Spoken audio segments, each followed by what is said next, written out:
भैया पीछे रखिए। ठीक। जी रोल है। सर आज कैडेट्स के बीच में आप आए थे, क्या कुछ सुझाव दिया कैडेट्स को? क्या देखिए, मेरा वाराणसी आने का कारण था, मैंने बच्चों को प्रण दिया था कि अगर आप इस कंपटीशन में जो नेवी का कंपटीशन हुआ है उसमें हम पिछली बार लास्ट आए थे, लास्ट से अगर आप ऊपर आ गए 5 पोजीशन तो मैं आपसे मिलने आऊँगा।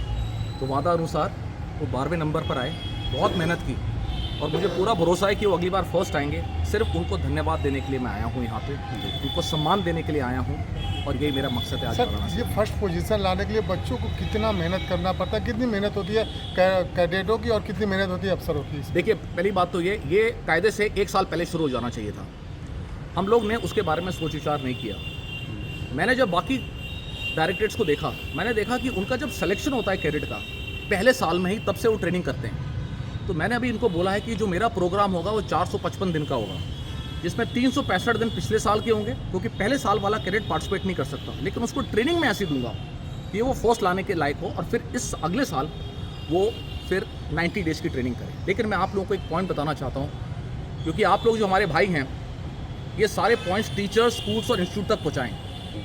प्रॉब्लम क्या होती है कि हर एक बच्चा एनसीसी में आना चाहता है, खास करके जो लड़का बहुत रिच फैमिली से ना हो और वो कुछ करके दिखाना चाहता हो, मुश्किल काम करना चाहता हो, एनसीसी आता है। लेकिन उसको प्रॉब्लम कहाँ आती है? उसको प्रॉब्लम आती है इंस्टीट्यूट में। बच्चे कंपटीशन करें, प्रदेश का नाम रोशन करते हैं और जब वो वापस आते हैं तो टीचर, स्कूल और कॉलेज उनको जो टेस्ट जो कानूनी तौर से उनके लिए माफ़ है वो माफ़ नहीं करते। तो बच्चे क्या करते हैं, वो डर के मारे आते ही नहीं कंपटीशन में। फिर माँ बाप कहते हैं यार देखो सुनो, आप लोग 11th 12th की पढ़ाई में फेल हो जाओगे तो हम आपको जाने नहीं देंगे। तो मैंने बच्चों को वचन दिया है कि जो बच्चा कंपटीशन में अच्छा करेगा, खासकर 12th का, तो मैं उसको 3 महीने की कोचिंग कराऊंगा।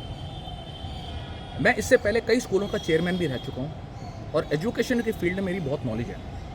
और मैं ये कहना चाहता हूं, जो बच्चा 12वीं क्लास का अगर एवरेज हो पढ़ाई में, जो प्री बोर्ड में सिर्फ 40 से 50% ला रहा है, वो अगर 1 जनवरी से ट्यूशन वाली तैयारी करता है, 2 या 3 घंटे लगाता है, वो 94% लाता है। और जो बच्चा शार्प है, बिल्कुल नहीं पढ़ता, आखिरी के 1 महीने में पढ़ता है, पढ़ने में तेज़ हो, वो 95 लाता है। तो देखा जाए, अगर हम बच्चे को 1 जनवरी से 3 महीने के लिए या 90 दिन के लिए उसको ट्रेनिंग दे तो वो एग्ज़ाम में भी करेगा। तो मेरा मकसद ये है, पहला कि बच्चे कॉम्पिटिशन में फर्स्ट आए। मेरा मकसद है कि अगले साल उत्तर प्रदेश फर्स्ट आएगा। दूसरा मकसद है कि जो बच्चों की पढ़ाई मिस होगी हम उस पर खास ध्यान देंगे, अपनी तरफ से कोचिंग कराएंगे। लेकिन जो सबसे बड़ी प्रॉब्लम है, जो मेरे हाथ से बाहर है, वो ये है कि स्कूल और कॉलेजेस बच्चों को प्रोत्साहन नहीं दे रहे हैं। कुछ कॉलेजेस स्कूल दे रहे हैं और कुछ नहीं दे रहे हैं। तो मेरा आप लोगों से अनुरोध है कि आप लोग ये आवाज़ उन स्कूल और कॉलेजेस तक पहुंचाएं, जिससे कि अगर वो बच्चे ने अपना कोई सेमेस्टर का एग्ज़ाम मिस कर दिया तो क्या हुआ, कानूनी तौर पे उसको अलाउड है और रीटेस्ट देने में कोई प्रॉब्लम नहीं है, क्योंकि असली टेस्ट तो 12th का बोर्ड है और 3rd ईयर की मेन एग्ज़ाम है। तो अगर बीच में वो ये एक्टिविटी नहीं करेगा तो उत्तर प्रदेश का एनसीसी कैडेट फर्स्ट नहीं आएगा। बस ये आपसे रिक्वेस्ट है। अभी आपने प्रदर्शन देखा बच्चों का, बड़ा आपने गर्व महसूस किया, क्या कैसी ट्रेनिंग है हो रही है और बच्चों में क्या अभी सुधार की जरूरत है? देखिए, जो रगड़ा वाली ट्रेनिंग है वो देना सबसे आसान है और वो ट्रेनिंग बढ़िया चल रही है, जिसका आपने फलस्वरूप देख लिया कि कितना अच्छा ड्रिल किया। लेकिन मैं ड्रिल से ज़्यादा टेक्नोलॉजी पर ध्यान देना चाहता हूँ। आज जैसे कि आप जानते हैं कि टेक्नोलॉजी और AI हमारे बच्चों की जॉब्स ले रहा है। जब तक वो स्किल डेवलपमेंट ना हो उसकी जॉब्स ले रहा है, गवर्नमेंट जॉब हो या प्राइवेट जॉब। तो मैं इनको टेक्नोलॉजी पे ट्रेनिंग में, अभी मेरा अगले 1.5-2 साल का प्रोग्राम ये है कि किस प्रकार से टेक्नोलॉजी पे मैं फोकस करूं। रगड़ा तो हो रहा है, लेकिन एक चीज़ पे और मैं ध्यान देना चाहता हूं, वो है अनआर्म्ड कॉम्बैट, खासकर गर्ल्स की। मैं चाहता हूं कि जो मेरी गर्ल्स हैं, खासकर वो अनआर्म्ड कॉम्बैट सीखें, कोई उनको छू ना सके, और साथ में वो एक लड़की 10 या 5 या 10 लड़की को ट्रेन करे ताकि वो भी उनको कोई छू ना सके। और ये जो कैडेट्स हैं मेरे बॉयज़, ये खास करके इन्होंने मुझे वचन दिया है कि वो सेफ्टी के दौरे में मदद करेंगे और इस बात का ध्यान रखेंगे कि उनके होते हुए कोई किसी को तंग ना करे। तो ये छोटी मोटी बातें जिन पे मैं ध्यान देना चाहता हूँ, क्योंकि पढ़ाई तो इनकी हो जाएगी।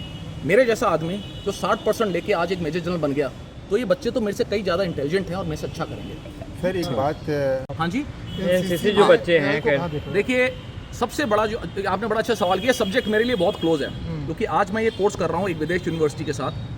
और अगर आप मुझसे ये सवाल 6 महीने पहले पूछते तो मैं इसका उत्तर नहीं दे पाता आपको। लेकिन आज 6 महीने बाद जब मैंने कोर्स कंप्लीट कर लिया है, AI को मैं लाना चाहता हूँ कि वो रोज़ मैंने उनसे एक प्रण लिया है, जहाँ भी मैं जा रहा हूँ उनको बोल रहा हूँ, एक वचन देंगे मुझे, 1 घंटा एडीजी के नाम पे टेक्नोलॉजी पर पढ़ाई करेंगे। आर्टिफिशियल इंटेलिजेंस के जितने भी टूल्स हैं उनको वो 1 घंटा रोज़ पढ़ेंगे। देखिए उसमें क्या हो रहा है, आर्टिफिशियल इंटेलिजेंस आज उनको ही बता देगा ड्रिल कैसे करनी है, बोट पुलिंग कैसे करनी है, सर्विस सब्जेक्ट कैसे करना है, एनसीसी की पढ़ाई और 12th की पढ़ाई और 3rd ईयर की पढ़ाई साथ कैसे करनी है, हर चीज़ का उत्तर देती है। उससे क्या होता है, उनको ना आइडिया आ जाता है, उनके हाथ तेज चलने लगते हैं, हाथ और दिमाग का कोऑर्डिनेशन हो जाता है टेक्नोलॉजी में।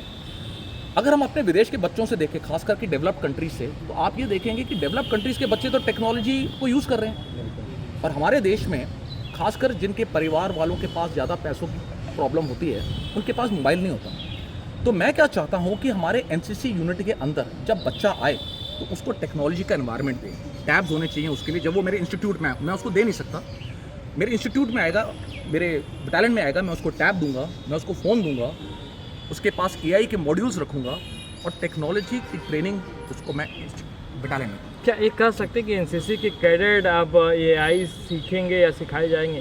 देखिए अब मैं आपको सच देना चाहता हूँ, मेरे लिए बोलना बहुत आसान है कि मैं सिखाऊंगा, मैं नहीं सिखा सकता एआई खुद ही सीखेगा बच्चा। मैं उसको माहौल दे सकता हूँ, ट्रेनिंग माहौल दूंगा मैं। देखिए इसके लिए इंस्टीट्यूशनलाइज्ड ट्रेनिंग नहीं है एआई की। एआई की ट्रेनिंग आप सीख के करते हैं, आप उसको यूज़ करते हैं, सीखते हैं और आगे बढ़ते हैं। वो वाली ट्रेनिंग करानी है मुझे, उनको चटक वाली ट्रेनिंग करानी है, किताबी ट्रेनिंग नहीं देनी मुझे एआई के ऊपर, क्योंकि मेरा असली मकसद है उसको एक अच्छा देश का नागरिक बनाना।